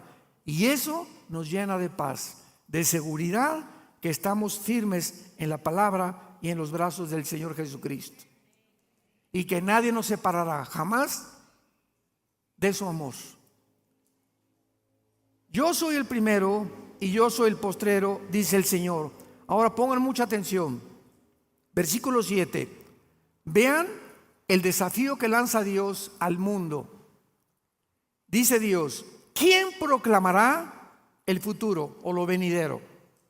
Lo declarará y lo pondrá en orden delante de mí, como hago yo desde que establecí el pueblo antiguo. Dice Dios: tráiganme a Jim Dixon, tráiganme a Walter Mercado, tráiganme a todos los que se dicen adivinos o disque profetas. A ver, vengan para acá. Díganme y háganme una cronología de toda la historia. No, pues es que Nostradamus hizo profecías que se cumplieron el 20% y el 80% nunca se cumplieron. Y hay una ley en la Biblia que dice que si un profeta se atreve a hablar y anunciar algo futuro y no se cumple el 100%, no el 99,9%, si no se cumple el 100%, es un falso profeta. Jim Dixon, 2 semanas antes que mataran al presidente Kennedy, una mujer fue al New York Times en Nueva York y les dijo: veo sangre en Dallas, Texas, 1961-62, cuando mataron al presidente John Kennedy en Dallas, Texas. Veo sangre y fue así, mataron a Kennedy, tal como ella lo dijo. Pues se hizo famosa y todo el mundo la quería consultar. De ahí en adelante, ella se va a Nueva Jersey y luego se fue a otro estado en Nueva York para que pudiera dar conferencias de qué iba a pasar en el mundo. Nunca jamás volvió a dar ninguna otra profecía. Todas se equivocó. ¿Qué significa esto? Que el diablo muchas veces toma personas para poderles hacer creer a la gente que son profetas. Pero la única profecía se encuentra aquí. La Biblia es un libro sellado y acaba diciendo en Apocalipsis: si alguien le agrega algo o le quita algo a este libro, las maldiciones de la ley caerán sobre él. Una vez me encontré una persona que me dijo: oye, tengo una profecía. Y le dije: escríbele en un papel y ponle 2 de Pancho 3:1 y pégasela a la Biblia. Porque si hay algo más que Dios nos quiera decir, entonces la Biblia está incompleta. La Biblia es una revelación completa o no completa. Porque si algo le falta, entonces no es la palabra de Dios. Quedó incompleta la revelación de Dios. Y la Biblia es algo que ya está totalmente, y a Dios lo que Él quiso revelarnos se encuentra en la Biblia. A la ley y al testimonio, dijeron los profetas hebreos. Esto es muy importante para que podamos comprender que en la Biblia encontramos el orden de la historia. Maestros de la escuela que nos acompañan. Hace 2600 años, el libro de Daniel, hace 2600 años, 600 años antes de Cristo, Daniel escribe todos los imperios que iban a haber desde hace 2600 años hasta la venida de Jesucristo. Y comienza Daniel diciendo: se va a levantar Babilonia, porque él vivió en Babilonia, que es la nación de Irak actualmente. De acuerdo a la historia, dice Daniel, se va a levantar otro imperio, los medos persas, que es actualmente Irán. Y así la historia lo comprobó. Y ya Daniel se murió y dijo: y después vendrá otro imperio, que fue Grecia. Alejandro el Magno derrotó a los medos y a los persas en el año 300 antes de Cristo. Muere Alejandro el Magno y se reparte su imperio en sus 4 generales, en Siria, en Egipto, en Turquía y en Macedonia. Y de ahí en adelante, ¿quién siguió a los griegos? El Imperio Romano, que está representado por las 2 piernas de la estatua de la visión de Daniel capítulo 2. Y después del Imperio Romano, ¿quién va a seguir?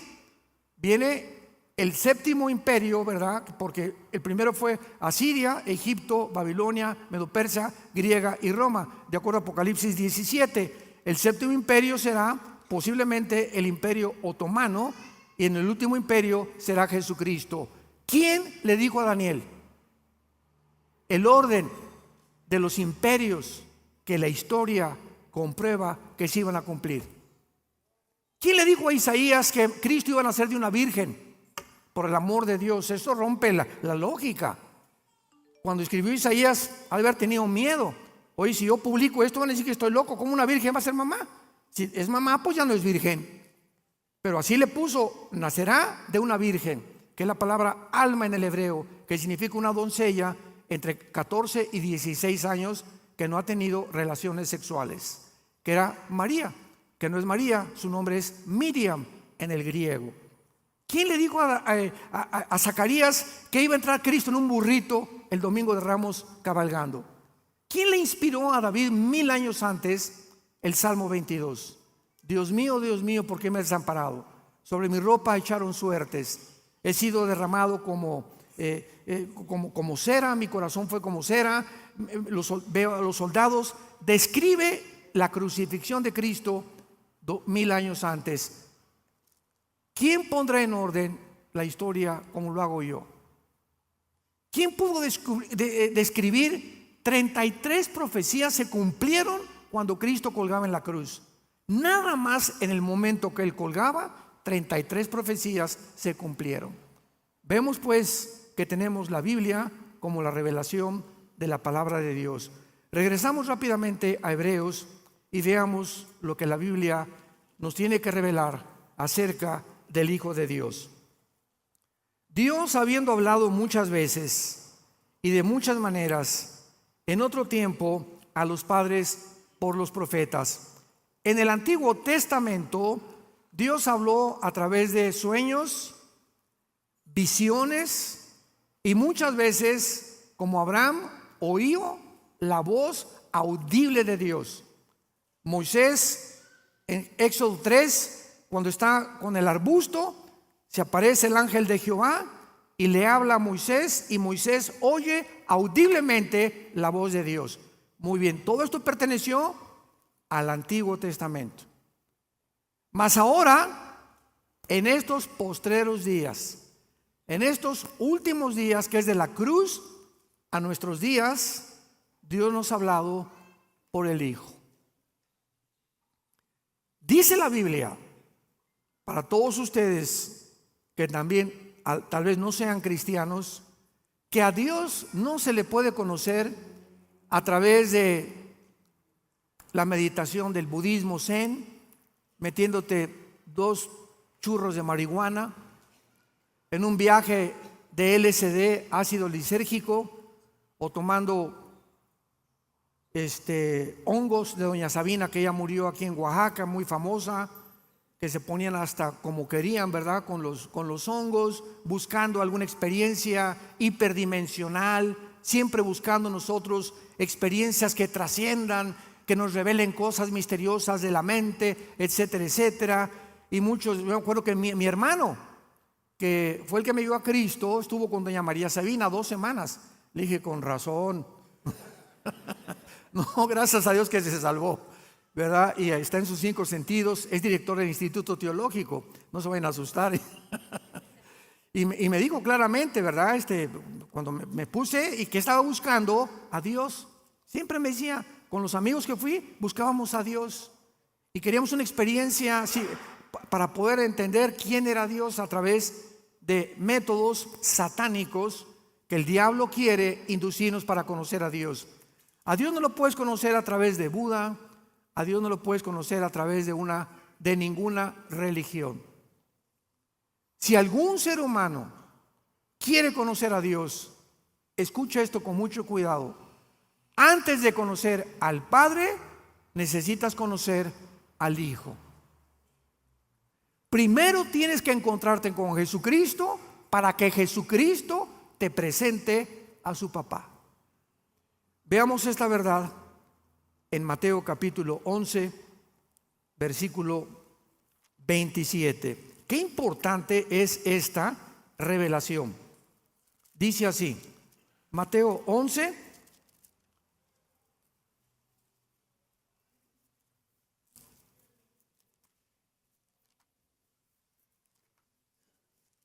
y dice así, Mateo 11, versículo 27. Todas las cosas, es Jesús hablando, con mucho cuidado lean esto, todas las cosas me fueron entregadas por mi Padre y nadie conoce al Hijo sino el Padre, ni el Padre conoce a alguno sino al Hijo y aquel a quien el Hijo lo quiera revelar. Cualquier ser humano que quiera buscar a Dios fuera de Jesús es un Dios falso. No es el Dios de la Biblia, creador de los cielos y de la tierra. No es el Padre de Jesucristo. Primero, crees lo que Él hizo en la cruz, lo invitas a tu vida, entra en la forma del Espíritu Santo y ya Cristo entrando a tu vida, el Espíritu nos quita y nos comienza a desempeñar las telarañas que teníamos en el cerebro mentales por el pecado, y entonces ya puedo venir a la Biblia con la mente de Cristo. Dice 1 Corintios 2 que tenemos la mente de Cristo y puedo comenzar a entender quién es Jesús. Mientras tanto, vienen doctorados en filosofía, ciencias políticas, científicos como Stephen Hawking, el gran astrónomo inglés que decía que no existía Dios, y no importa lo inteligente que pueda ser el ser humano, se estrellan, chocan contra los pensamientos de Dios, porque vienen con su mente limitada, finita, porque somos seres finitos, y los pensamientos de Dios sobrepasan nuestros pensamientos. Entonces dice la Biblia que hay un velo en los seres humanos, un velo que no les permite ver el mundo real. Y mientras ese velo no se ha quitado, no puedes ver ni conocer a Dios. Nadie conoce al Hijo, al Padre, sino el Hijo y a quien el Hijo lo quiera revelar. Qué importante es eso para poder nosotros predicar a Jesús. Por eso predicamos a Jesús, porque cuando la persona recibe a Jesús, lo hemos introducido a la presencia de Dios, porque es Jesús el que nos lleva con su sangre y su muerte, nos abre el camino al lugar santísimo. En estos postreros días nos ha hablado por el Hijo, o sea, la última palabra de Dios es Jesucristo. Ya no hay otra manera de buscar a Dios más que a través de su Hijo. Y comienza la Biblia a describir a Jesucristo. El Hijo fue constituido heredero de todo. Heredero de todo. ¿Qué significa esto? Simplemente significa que Él es, como dice Isaías capítulo 9, versículo 6, porque un niño nos es nacido, hijo nos es dado, el principado sobre su hombro, se llamará su nombre admirable, consejero, Dios fuerte, Padre eterno, príncipe de paz. Lo dilatado de su imperio y la paz no tendrán límite sobre el trono de David y sobre su reino, disponiéndolo todo y confirmándolo en juicio y en justicia desde ahora y para siempre. El celo de Jehová de los ejércitos hará esto. Cristo no solamente es el heredero de todo lo que ha sido creado en el universo, absolutamente todo. Y al entrar a nosotros, nos hace a nosotros, no a los ángeles, coherederos, juntamente con Él. Dio su vida en la cruz para que juntamente con Él reinemos en el futuro. Más que los ángeles, nos ha elevado Dios a una posición mucho más elevada en Jesucristo que los mismos ángeles. Y continúa diciendo Hebreos, y por quien asimismo hizo el universo. Imaginémonos que no existe nada, nada. Ni querubines, ni ángeles, ni estrellas, ni galaxias, no existe nada. Está el Padre. Y en ese momento, el primer pensamiento del Padre, porque Dios es amor, fue una cruz. Antes de que Dios creara todas las cosas, en su mente estaba la cruz, su amor. Porque si las criaturas que Él iba a crear querían conocerlo a Él, tenían que conocer que Dios es amor. Pero Dios sabía por su preconocimiento que los ángeles se iban a rebelar, que los seres humanos se iban a rebelar, que Adán y Eva iban a comer del fruto prohibido. Dios sabía todo esto. Entonces, Dios tenía que crear seres que fueran libres para escoger adorarlo voluntariamente. Pero para que esto exista, tiene que haber la libertad. ¿Y qué es la libertad? Tiene que haber dos caminos, el bien y el mal. Entonces, Dios permite que el mal entre en el universo para que sus criaturas se enfrenten con la opuesto a la bondad, al amor, a la paciencia, etcétera, etcétera, y conozcan el otro lado de la maldad, que es la maldad, el árbol del conocimiento del bien y del mal. Pero es como en la política. Si tú vas a un pueblito o a una nación donde vienen las elecciones y solamente hay un candidato, ¿se llama democracia? ¿Qué se necesita para que haya libertad? Otro candidato, libertad para votar, porque si nada más hay uno y uno va a ganar, pues es una charada, es un chiste la democracia, ¿no? ¿Por qué? Porque no hay libertad, ya está determinado quién va a ganar. Y así es exactamente con nosotros. Si nosotros vamos a orar a Dios libremente, tenemos nosotros que tener otro camino aparte del bien, porque Dios nos pudo haber creado con una llave y puesto un chip que dijera adórame, adórame, adórame, adórame, como robots. Él lo pudo haber hecho, pero sin embargo nos creó con la libertad de escoger para hacernos responsables de nuestras acciones y para que en esta vida que tienes tú escojas entre el bien y entre el mal. Jesucristo hizo, dice la Biblia, el universo. Él fue la razón de que existan las hormigas, los pájaros, la luna, Marte, el sol, las estrellas, las galaxias y todo lo que existe. Y ese creador por el cual todo fue hecho, se mete a un esperma humano, al vientre de María. Y el Espíritu Santo fertiliza el óvulo de María con el cromosoma Y, porque el Mesías tenía que ser varón. Entonces, el Mesías tenía que traer el cromosoma Y, que es el que determina el género de nosotros los varones. Las mujeres no tienen el cromosoma Y como lo tenemos nosotros.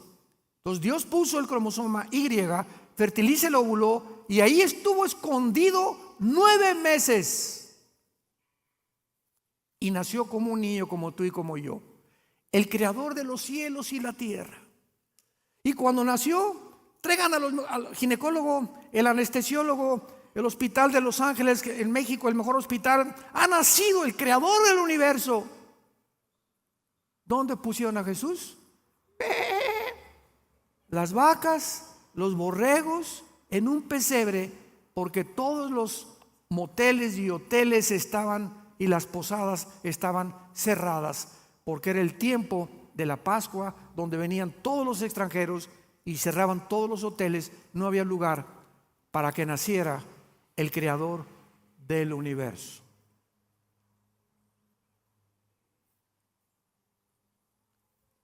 Y antes de morir, se hinca a sus discípulos, agarra una toalla y les lava los pies a los 12 apóstoles. El creador del universo se hinca delante de nosotros. Pero le dijo: no, ¿cómo puedes tú hincarte? Si no aceptas, no tendrás parte conmigo, dijo Jesucristo. ¿Cuál es el mensaje de Jesucristo? Tú no puedes seguir a Jesús sin la humildad.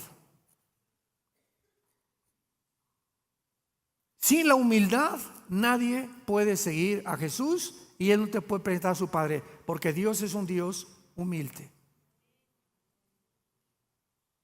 Fue el más grande ejemplo que Dios nos dio. Él es un Dios humilde, que se hinca delante de nosotros, que nos viene a servir como Jesús lo estableció. No vengo a que me sirvan, vengo yo a servirlos a ustedes. Yo les sirvo la mesa, yo te doy de comer para que tú me sigas y tengas el ejemplo que soy manso y humilde de corazón. El creador del universo. Y dice Hebreos que Jesucristo es el resplandor de la gloria y la imagen misma de su sustancia. En la teología hay un problema, porque dice la Biblia que nadie ha visto a Dios, y luego por otro lado dicen que Dios lo vio, o etcétera, etcétera. Eso se resuelve fácilmente con lo que acabamos de leer. Es el resplandor. Si yo tengo un espejo aquí y aquí está Pancho, y tú me preguntas: ¿ves a Pancho? Mi respuesta es sí, claro que lo veo, pero no veo la esencia, veo el reflejo de su cara, que es realmente Pancho. Entonces Dios, nadie puede verlo directamente porque nos morimos. Entonces mandó a su Hijo para que Él fuera el espejo, Él reflejara el carácter y la vida de Dios. Y Jesús lo dijo en Juan 10: el que me ha visto a mí, ha visto al Padre. Pues no que nadie ha visto al Padre, sí, pero Él reflejó con su vida, con sus acciones, con sus milagros, con su poder, con su amor, con su humildad, cómo es Dios. ¿Quieres saber cómo es Dios? Estudia los evangelios y conoce a Jesucristo. Él es el resplandor, el reflejo de Dios el Padre. Y finalmente dice el versículo 3 de Hebreos 1: y quien sustenta todas las cosas con la palabra de su poder. ¿Nunca te has preguntado, señores físicos que nos acompañan, matemáticos, científicos, astrónomos, nunca se han preguntado que hay una ley física que dice lo siguiente: si yo tomo una canica y le hago así a la canica, ella va a salir disparada, pero se va a detener. Si tomo una flecha y la disparo, va a salir la flecha, va a ser una parábola y se va a detener.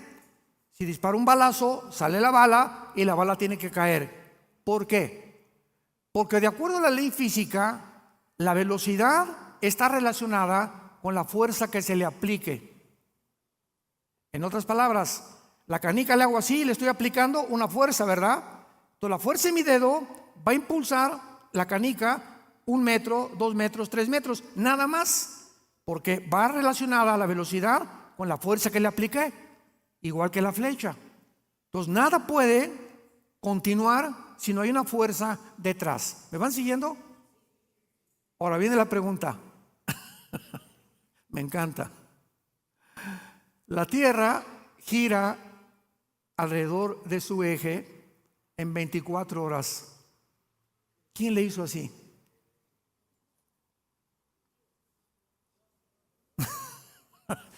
Pregunta al físico matemático, al ateo, discípulo de Nostradamus de tu escuela. Maestro, ¿quién está empujando la tierra, querido maestro? ¿Qué fuerza hay detrás? Contésteme física y matemáticamente. Vamos a sumergirnos en el mundo microscópico, a los átomos. ¿Quién mantiene los neutrones, los electrones, todo lo que es positivo alrededor del núcleo? ¿Quién mantiene esta velocidad continua de la materia que hace posible que la materia sea molecular? Tanto en el mundo microscópico como en el mundo macroscópico, ¿quién mantiene la Tierra? ¿Quién la empuja para que sea exactamente su vuelta en 365 días? ¿Quién mantiene las galaxias para que no choquen unas con otras? ¿Qué fuerzas hay invisibles? Dígame usted, maestro. Físicas, que la física no tiene explicación. Jesucristo lo hace. Quien sustenta todas las cosas, los átomos, la fuerza, el magnetismo, la gravedad, todo lo hace el que murió en una cruz hace 2000 años. El que tienes colgado ahí arriba de tu cama y que ni siquiera has considerado hincarte para adorarlo, bendecirlo y hacerlo parte de tu vida. Él se llama Jesucristo, el Hijo de Dios, que es la última palabra que Dios nos ha dado y que en esta mañana quiere entrar a tu corazón si tú se lo abres y le permites, porque Él es un caballero. Él no te va a forzar a que tú le recibas. Tiene que ser tu voluntad la que tú reconozcas que sin Él nunca podrás alcanzar el propósito para lo cual fuimos creados. Oremos. Te damos gracias, Señor, por tu palabra. Bendito sea el Dios y Padre de Jesucristo nuestro Señor y de su Hijo, en quien están encerrados todos los tesoros de la sabiduría y del conocimiento, y que nos has hecho renacer para una esperanza viva por medio de la resurrección de Jesucristo de entre los muertos. Te adoramos, Señor, te bendecimos. Te damos las gracias por tan grande salvación. En esta mañana Dios te habla y te dice: te amo. Vine al mundo hace 2000 años, físicamente, visiblemente, para representar y reflejar el amor de mi Padre a tu persona, a tu familia, a tu trabajo, a todo lo que eres. Tú simplemente tienes que creer lo que hice en esa cruz en tu lugar. Algo que tú nunca hubieras podido realizar, pagar por tus pecados. Pero yo los pago. Con mucho gusto acepté la orden de mi Padre, venir al mundo y ser tu sustituto para que tú pudieras tener la vida eterna y el perdón de tu vida por mi gracia y la misericordia de mi Padre. Dice Jesús. Ahora, si tú le recibes en tu corazón en este momento, arrepiéntete de tus pecados. Tú no puedes seguir en la vida que tú has llevado hasta este momento y dile: Señor, creo que en la cruz pagaste con tu sangre por mi vida, mis pecados, pasados, presentes y futuros, y que a los 3 días volviste a vivir. En este instante te recibo como mi Señor y mi Salvador. Y te doy las gracias por tan grande amor. En el nombre de Jesús. Amén. ¿Qué tal es la palabra de Dios? Asombrosa, ¿verdad? Maravillosa. Maravillosa la palabra de Dios.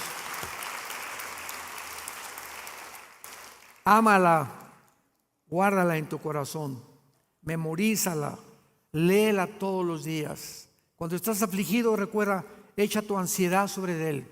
Él tiene cuidado de ti. Él nos cuida, Él nos va a proteger, Él nos va a sostener hasta que Él regrese por nosotros, que ya no tarde en venir por nosotros. Pero el diablo va a hacer todo lo posible por sacar esto de tu vida, porque esta es nuestra vida, la sabiduría y el poder de Dios. Por eso muchos vienen a la iglesia sin esto, desarmados. Estamos en una guerra espiritual y andas sin la espada, y esta es la espada del Espíritu. Ten mucho cuidado de abandonar la palabra, porque es la palabra la que nos sostiene hasta el final. Que tengan mucha paz.